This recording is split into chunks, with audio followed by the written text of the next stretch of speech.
son said, "Mom, Alma's door is open." I don't know how long the door had been open, but snow had blowed in. I kept calling her name. I saw her laying there on the bed face down, and I couldn't get a response from her.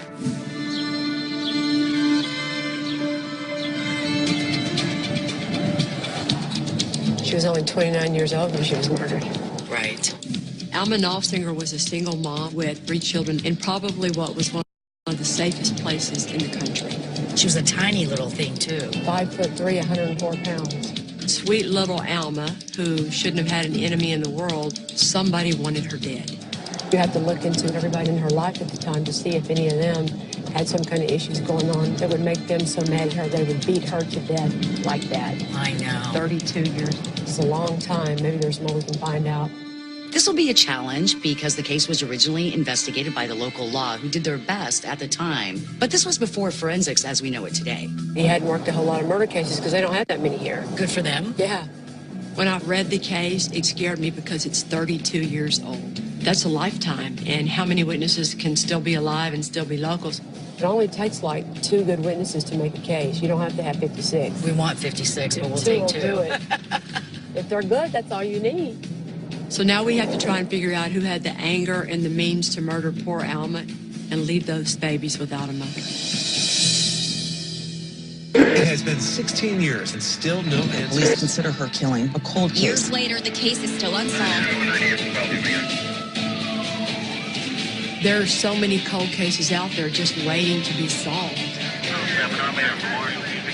The crime scene ultimately tells the story of the murder. We want to bring justice to these victims. Nice, cool little PD, huh? Yeah. Hi. Yolanda McClary. Nice to meet you. I'm Kelly. Hi. Hi, Sheriff. Hi, Jason Landers. Boy, you're tall. Yeah, I've heard that before. I'm glad you guys are here. Oh, we're excited. The size of our office, it kind of limits us to work these cold cases, so it means a lot to us. We appreciate it. And I'm sure the family does as well. Paulding's a small community. We're rural. We don't have a lot of homicides here, and we don't want to. Back in 1981, I was in elementary school. Growing up, I heard about Alma's case. The fact that someone was brutally murdered in our area affected a great deal of people. So it's not only some closure potentially for the families, but it's also closure for our community. So you got a place set up for us to work in? Yeah, we got a war room back here if you want to follow me. The Paulding County Jail is only 7 years old. Oh, I love it. Make us feel right at home, huh? But because it's not currently in use, it's going to serve as our workspace this week. Y'all are finally where y'all belong, in jail. You too. Alan Brown. Rob Garcia. Rob, nice to meet you. Brian Handicraft. Brian, nice to meet you. I'm excited. Helping Yolanda and me out this week is Alan Brown. Y'all want to sit down and start talking about the case? Yeah, I'm ready when you are. Alan is coming on this case because we're working with Deputy Rob Garcia, who really wants to learn. And Alan is very patient, and he likes teaching, so that ought to be a good combination. You want to start and tell us about the case? It's a homicide of Alma Knopfsinger. She was a single mom, had 3 kids from 2 marriages, divorced twice. On December 17th of 1981, about 9:28 in the morning, the EMS got a call of a body. They found Alma on her bed, face down, arms underneath her, and her head had been obviously hit with something, and it was bloody, and there's blood all over it. No signs of forced entry. The door was actually open. Nothing was stolen. There was no signs of sexual assault or anything like that. This was an extremely brutal crime. The medical examiner reported 7 strikes to the head, but also that her hands were black and blue. One hand was even broken, and she had puncture wounds to her forearm. The date of our murder is? Well, that's going to either be the 15th or 16th. But the 17th is when she's found. Yes. Alma's body was discovered on Thursday the 17th. But she was last seen alive just 2 days prior by her neighbor. Because the medical examiner was unable to establish a specific time of death, all we know for sure is that she was killed somewhere in that 3-day time span. Okay, y'all want to start with this suspect first? Who's this, Rob? David Delgado Sr. David Delgado is Alma's first ex-husband and the father of her 2 oldest children, Debbie and Davy. She had recently given custody of those 2 children back to him. He's still involved in her life. Even though she had turned over their kids to him recently, it was still kind of a raw, fresh thing. She was regretting it. They were adjusting. There could have been some resentment going on with that. Yep. She had given custody back to David for a reason, so we need to look into that relationship to figure out why that could have been. There's no better motivator for getting people fired up than a divorce and custody and all that. And then also, he's under the influence of Maria. Alma and David had been divorced for a little while. He had moved on. He was dating a lady named Maria. David and Maria eventually got married, but back then Maria had some serious issues with the fact that Alma was still around in the world of David. She hated Alma. She hated Alma. Mutually hated each other. Yep. Alma was a threat to her. Alma's always calling with every problem she has. David's always helping her. New girlfriend doesn't like that too much. She thinks there's too much of an attachment there. Alma had been sending David cards. Let's get back together. I'm missing you. And that was threatening to Maria. Her next move is to go to Steve. Maria goes to Stephen, who's Alma's second husband, and shows him these cards that Alma had been sending David. And the cards implied that Alma wanted to get back together with David. I mean, a lot of girls hate the ex-wife, but she actually took her ammunition to Steve and showed it to him, trying to cause trouble. That was more of a bitch move than most women would do. Yeah.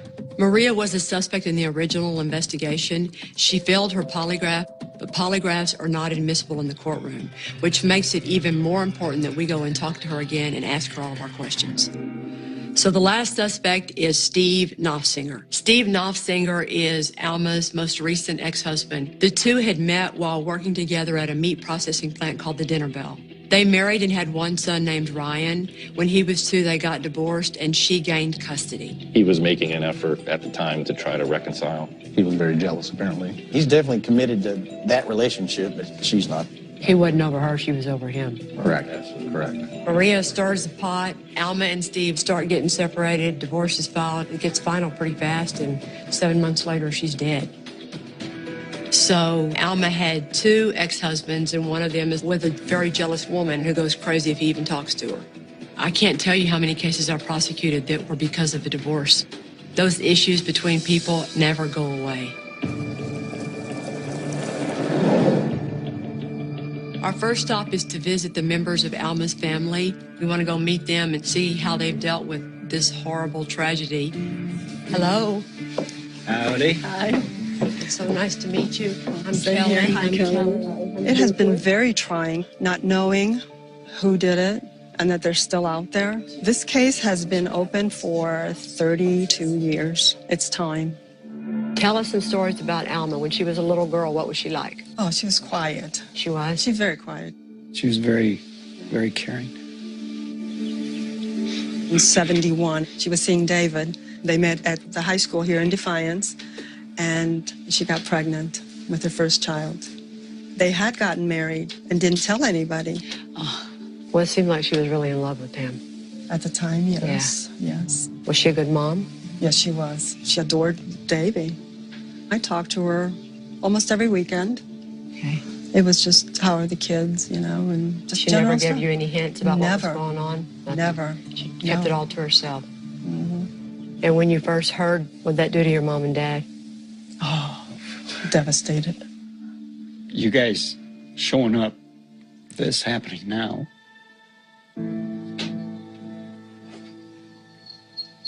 If,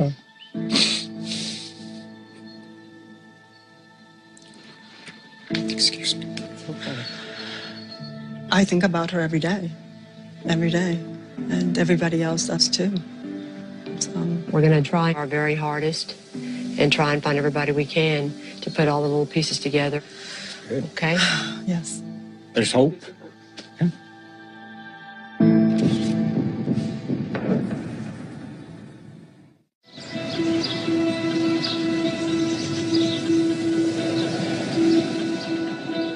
We're investigating the death of Alma Knopfsinger, who was murdered in her bed while she was sleeping in 1981. Welcome to the mock crime scene. Because we no longer have access to Alma's home, we've set up a mock crime scene.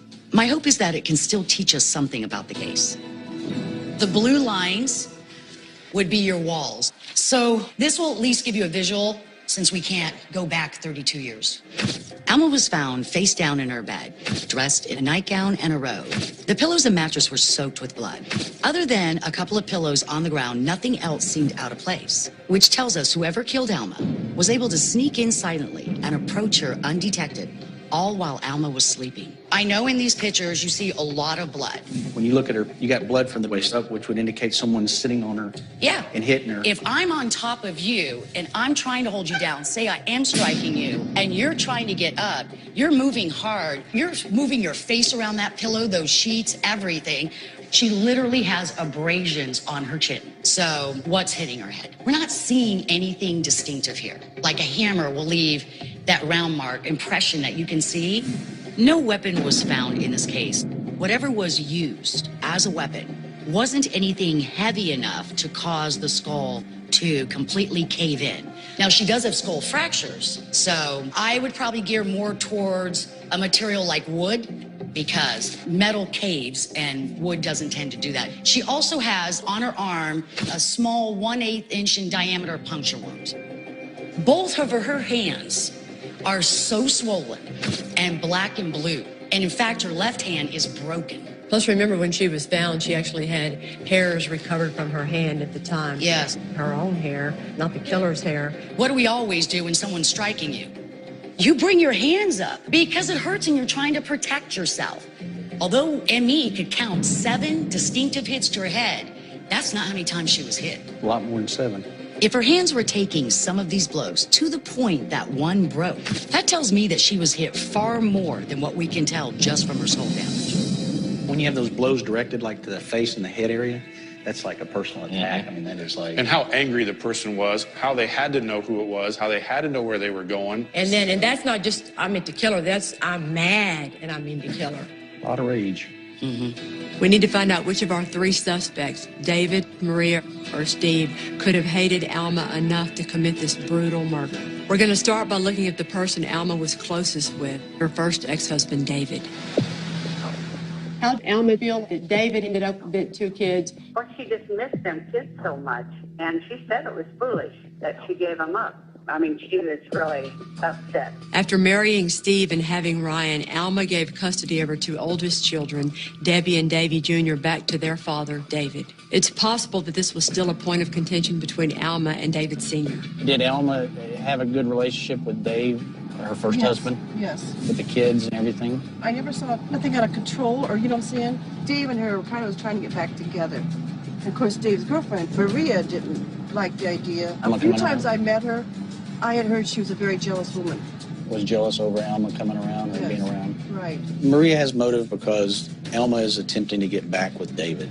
David has motive because he's moved on with his life. He's got his kids, he's got his girlfriend, and then here comes Alma getting in the way.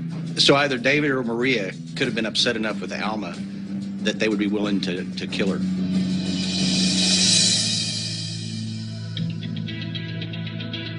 So y'all are headed to the airport like around noon? Yes, and we're hoping to talk to them tonight. While y'all are having fun, we'll be taking care of business here. Right, Brian? All right, we'll be in touch. David and Maria ended up getting married and live out in the Houston area. So Alan and Rob are going to go to Texas to talk to them.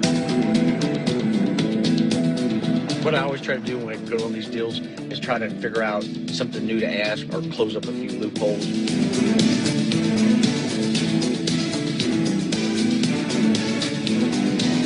How you doing? Alan Brown. Dave Delgado. W. Garcia. You guys got some pretty good evidence to come all the way down here?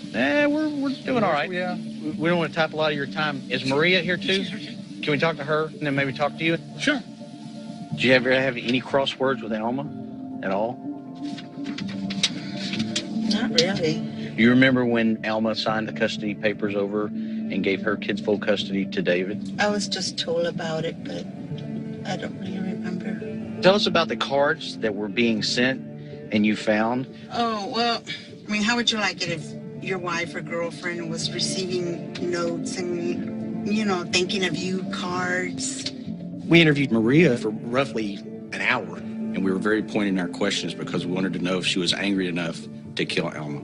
So when you find these cards and you go to Steve, how does that transpire? We met downtown in Defiance, and I told him, I said, hey, why is Alma sending David these cards? You know, I should have never said that, but... So he wasn't happy about that? Yeah. To me now it seems childish. I mean, I could have just...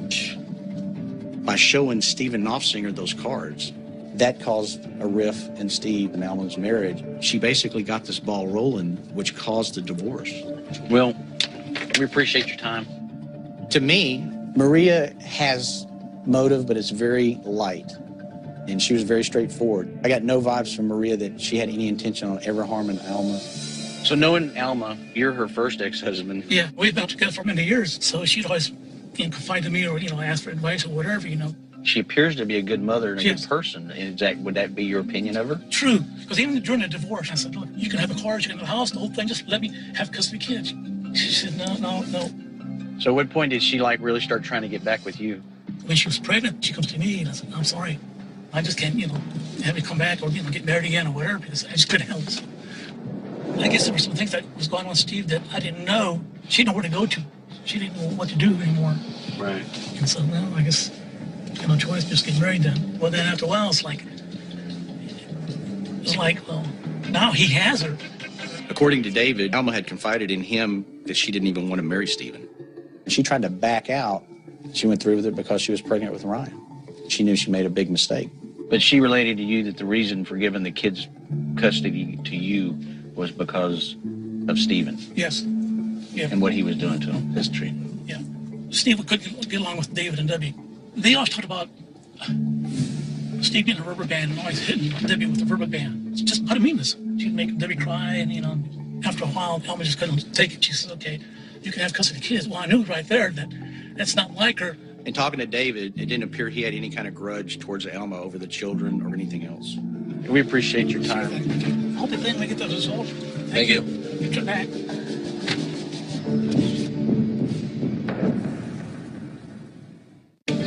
Did you miss us? Actually, yeah, when you're on an airplane that long, we could even miss you guys.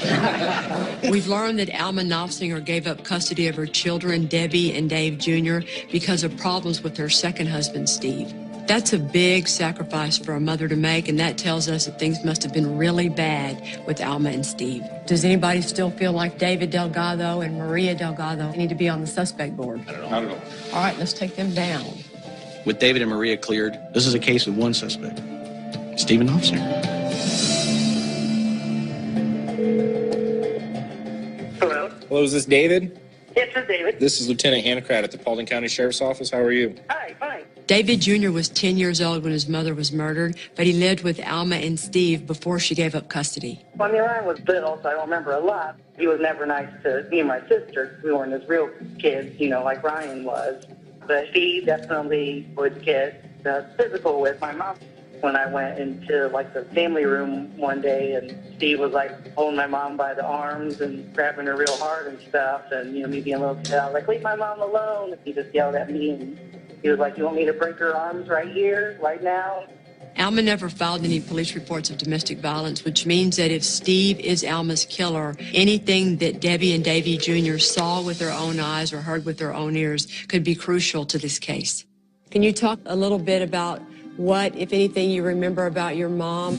I don't have a lot of memories since I was pretty young. Right. Growing up without a mom was difficult. And it wasn't until I had a child of my own that I realized, probably how difficult things were for my mom. It's still hard. It's really hard to not have her.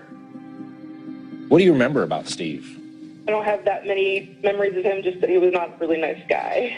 He would yell at me a lot, and he would definitely favor my half-brother, Ryan. Okay. So not a lot of fond memories there then of Steve. No, I can't think of one. What about you and Ryan? We didn't grow up together. Started talking to him when we were in high school. I just knew that he was my brother, and so I wanted to have a relationship with him. I had asked him growing up, did he know that we existed? And he said that, in pictures, my brother would be in them, but his dad had told him that we were neighbor kids. He didn't tell them that, he had a brother and a sister. You hear that story, and I lived in a small town. I went to a high school like that. How do you grow up in a town this size and never know that on the other side of town are two people that are your blood, that are your brother and your sister? How can that happen unless someone is diabolically manipulative and trying to keep it from you for some crazy reason? What about you and Ryan today? We've just never been able to see eye to eye on certain things, his dad being one of them. So we just had a huge falling out, and that was 2 years ago. Okay. Thank you for all your help. All right, thank you so much. Okay, Debbie, bye-bye. We don't want to talk to Ryan right now because he's still close to Steve, but we've managed to track down another witness that could be really valuable, an ex that Steve was with 17 years after Alma's death. But we'll go up there and order 3 coffees and then bring her out here. Okay. Our witness lived with Steve. Her opinion or anything Steve might have told her about Alma could tell us what kind of man we're dealing with. He said he was a widow, that she was an undercover cop and was killed in a car accident. Did it seem like he was affected by it? He said, I'll always love her. She'll always be in my heart. Several weeks to a month maybe passed. I went to the public library and I got a hold of some newspaper articles. I knew something was really wrong. That should have scared you. So when Steve did come home, I said, I'm going to go visit my mom. And that's when he knocked me on the shoulder and he said, what in the hell's wrong with you? I said, there's nothing wrong with me. I have to go. And I walked out of the house that fast. I was plenty scared that day. He said, when are you coming home? I said, I'm not ever coming home. She might not have suffered the same physical abuse that Alma did, but this woman was smart and brave and strong enough to leave as soon as she did. I remember him saying, you'll always be in my heart. Nobody will ever take that away from me. That's the same thing he told you about how he felt about Alma. Look what happened to her. Yes.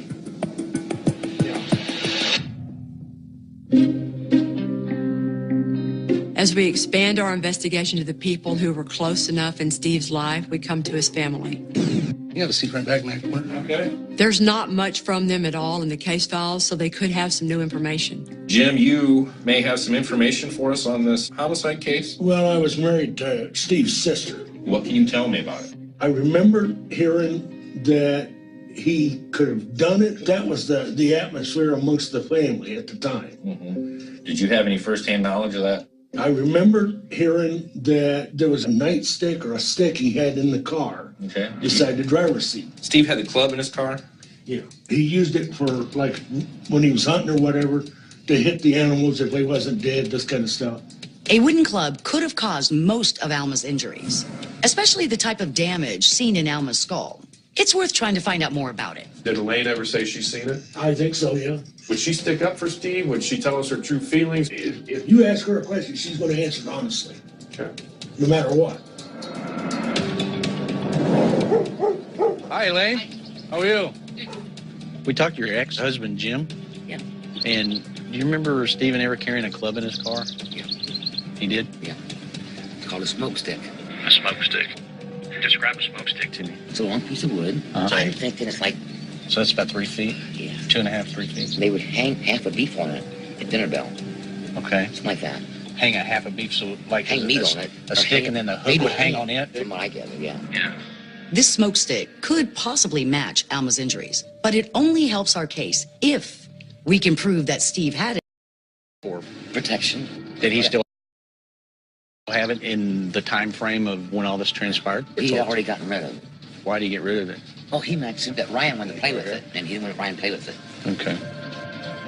Because Steve got rid of the smoke stick, it's impossible that we'll find it 32 years after the fact. All of a sudden, the stick was missing after the murder, and he comes up with, well, I just didn't want Ryan playing with it. That's a bullshit excuse. The smoker stick would be a perfect weapon, but without it, it's a bust. We got nothing.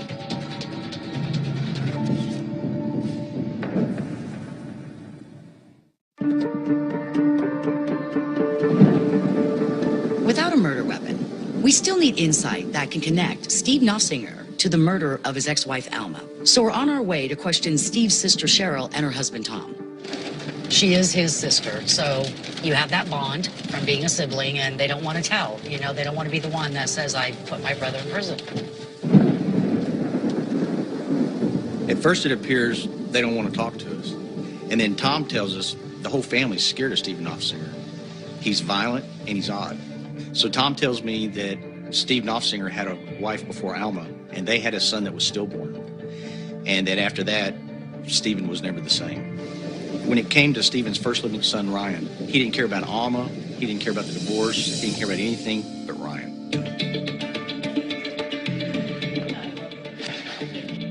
When you work on cases like this, you always want to try and figure out why someone would commit such a horribly brutal murder. So the question is, because Steve lost his first child, does the possibility of losing Ryan become the trigger for him brutally murdering Alma? And going through all the divorce paperwork, I found this.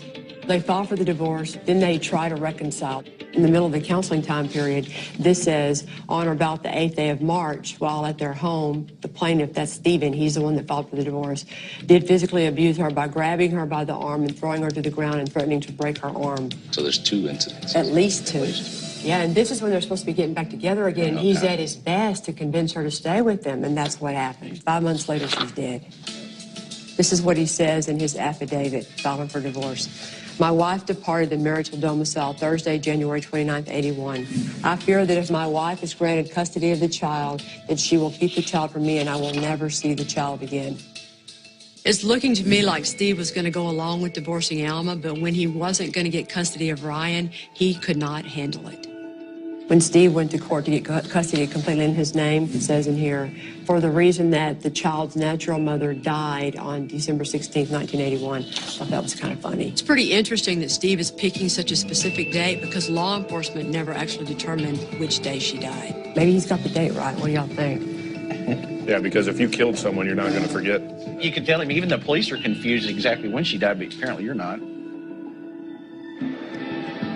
All we know for sure is that Alma died sometime between Tuesday the 15th and Thursday the 17th. Because Tuesday is the last time Alma was seen alive by her neighbor, Mary Schaefer. So Mary Schaefer, who we're going to see, says that she was standing at her kitchen window, saw Alma drive in her driveway, didn't see anyone get out of the car, doesn't know if Ryan was with her. Not only was Mary the last person to see Alma alive, she was also the first person to discover Alma's body on Thursday morning. I just remember seeing her laying there on that bed. She was such a good person and such a good friend. And I think about it a lot. I miss her. I miss her so much. What do you remember about Steve or anyone else involved? Steve was a hothead.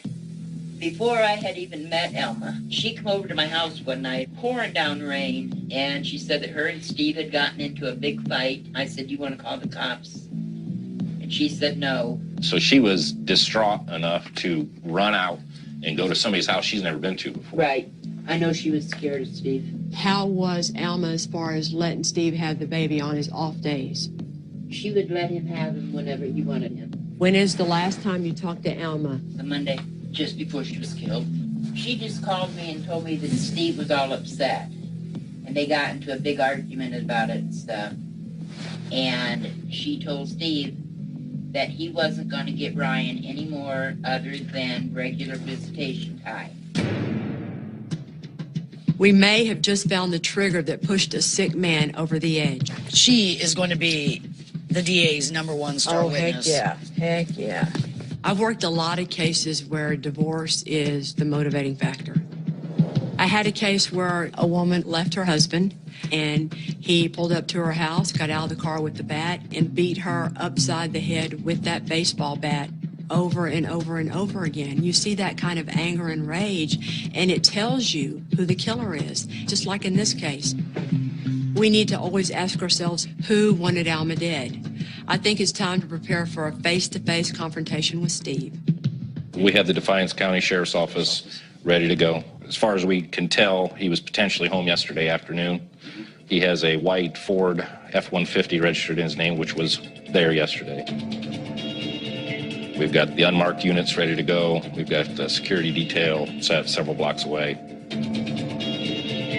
It's a big day. I'm hoping he'll talk to us freely. What's the plan? Just tell him that we reopened Alma's case and we'd like to talk to him. Don't say if you have time, because it kind of gives people an out. Rob and Alan Butler says the truck's in the driveway. He doesn't see any movement. Just so you know. We're here. From what I've learned about Steve, it's possible he has quite a gun collection, so we've got to be careful. There they are. There's no doubt about where he stands on burglary. Yeah.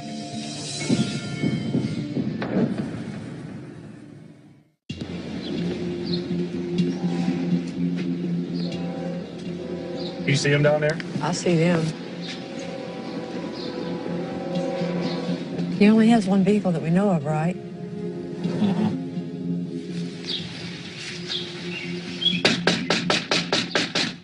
Beware the owner.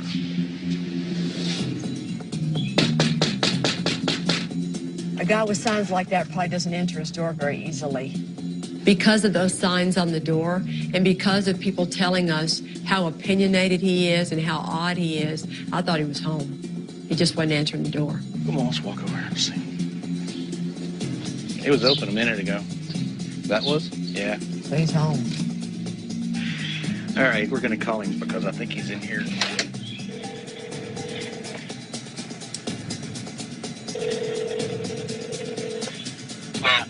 Stephen Officer?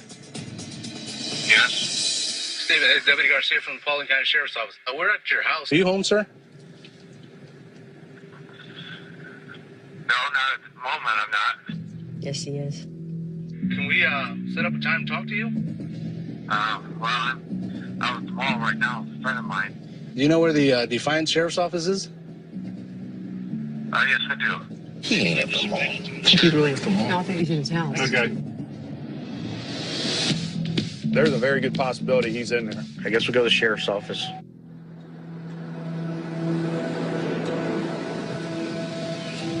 Sheriff Western, give a phone call in one. Sheriff 1-1. This is him. So you're at home right now, huh? Yes. All right. It'll probably take me 10 or 15 minutes to get over there, but you're at home, right?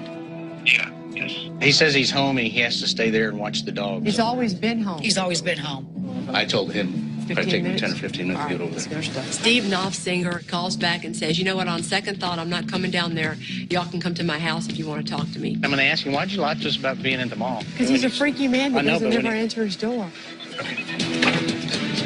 So, you know, you got to do what you got to do. We load back up and go back towards his house. Steve is running us around town. He wants this interview to happen on his time at his place. It's going to be his way. That's right. Showtime. Steve agrees to talk to Alan and Rob in his home. Meanwhile, we're all outside listening to every word. And right off the bat, Steve's acting like he barely even remembers Alma.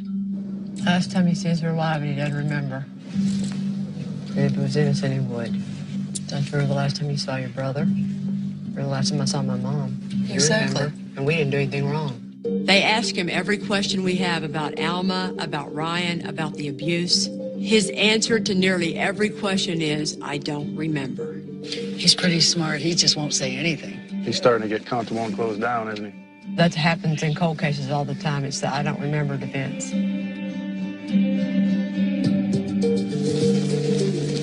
Over 2 hours later, Rob and Alan have no choice but to just walk away.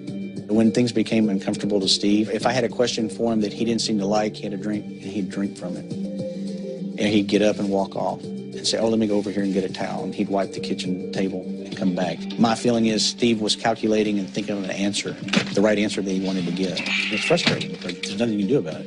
What do you think? I mean, he selectively chose to remember what he wanted to. Right. But he was pretty good at coming up with follow-up BS. Yeah. Steve doesn't add much to our case, but you don't prepare circumstantial evidence cases by hoping for a confession, because it doesn't usually happen. You have to build a probable cause that can stand all by itself, and that's what we hope we did this week. Okay, so we're pretty much done talking to witnesses at this point. Everything else on the board, all these points have now been addressed and corroborated and strengthened with live witnesses who can testify in a courtroom. The evidence that we found this week specifically shows a case that wasn't a theft, it wasn't a rape, it was personal. We have a tremendous amount of blood. And how angry the person was, how they had to know who it was, how they had to know where they were going. And a suspect with a history of domestic abuse. And I was like, leave my mom alone. And he just yelled at me, you want me to break her arms right here? Who concealed the truth about Alma's death from the people that were closest to him. He said that she was an undercover cop and was killed in a car accident. The witnesses and the evidence in this case clearly shows that Steve had motive. He was upset about his divorce from Alma, and most importantly, in the days before her murder, they fought, and she threatened to take away from Steve the thing he cared about most in the whole world, his son Ryan. She told Steve that he wasn't going to get Ryan anymore. What we have is a probable cause that shows that Steve was so desperate to keep Ryan in his life, he elevated his abuse to murder. With all these factors, with all the witnesses, with all the evidence, do you feel like there's enough to talk to your DA? Absolutely. Rob? Yes. Brian? My heart, 100%, I believe that we're on the right track.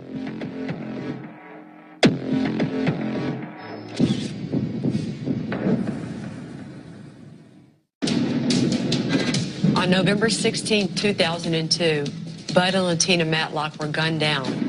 Latina in her home and Bud outside in the front yard. She was executed. It was weighed heavy on my heart. The Maverick Police Department is still actively working the case, consulting closely with the District Attorney's Office.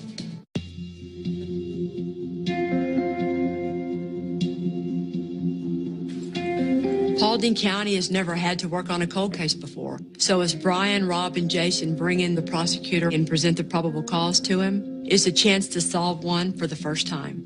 At this point, we've accomplished quite a bit this week. My belief in what we have today, based off of all of our evidence, all of our interviews, based off of the original incident report, the crime scene photographs, and a multitude of people that are willing to come to Paulding County and testify under oath to the truth as they remember it, Steve Knopfsinger is responsible for the murder of his ex-wife.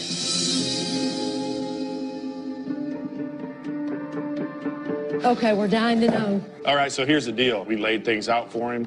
So I want you to be honest with me, give me your honest opinion. Can we take this to grand jury or can't we? And he said that he will take this to grand jury. Oh, that's awesome. Good for him. That's beautiful. Whole new perspective on how to work cases and all these little things, how important they are. I'm very grateful for the help that Kelly and Yolanda and Alan have been able to bring to Paulding County. This is my first cold case, and I did learn a lot from it. It really opened my eyes. Their talent, their knowledge, it's just been an awesome experience. And to bring some sort of peace or closure to Alma and her family and her friends is a feeling that's beyond words. We can't wait to go tell Danny and Cece the good news. Usually it's kind of a nervous day, but this was going to be a good one. Good morning. Good morning. And Alma's oldest two children, Debbie and Davy, drive in to hear the news too. Well, we had a very busy week. Yesterday, the sheriff set up a meeting with the DA, Joe Burkhart, and then he said that he is very excited to take the case to a grand jury to ask them to indict Steve Knopfsinger for the murder of your mom. Oh my gosh, yes. Wow. Yeah, isn't that awesome? After 32 years, it'd be a good ending to all this. My mom will be very happy. Yeah.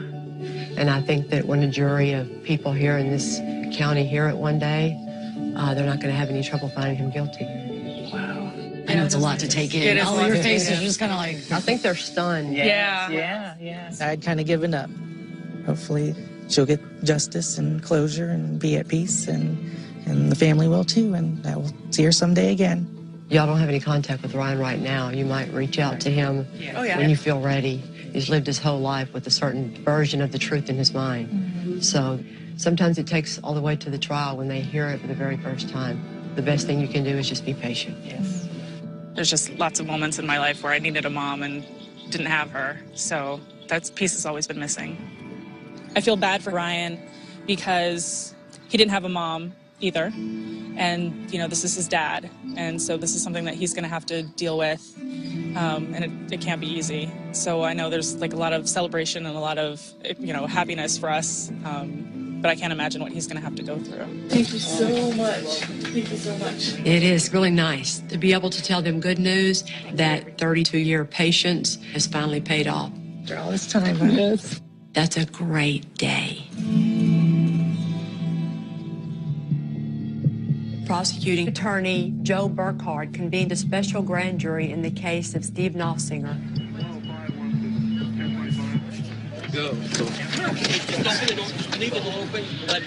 The grand jury in Paulding County, Ohio, indicted Steve for the capital murder of Alma. Get him? Is there anybody else? No. You're right. I'm not going to do nothing, guys. Okay. All right. On August the 1st, 2014, Steve Nossinger was arrested by the Paulding County Sheriff's Office, and he currently awaits trial.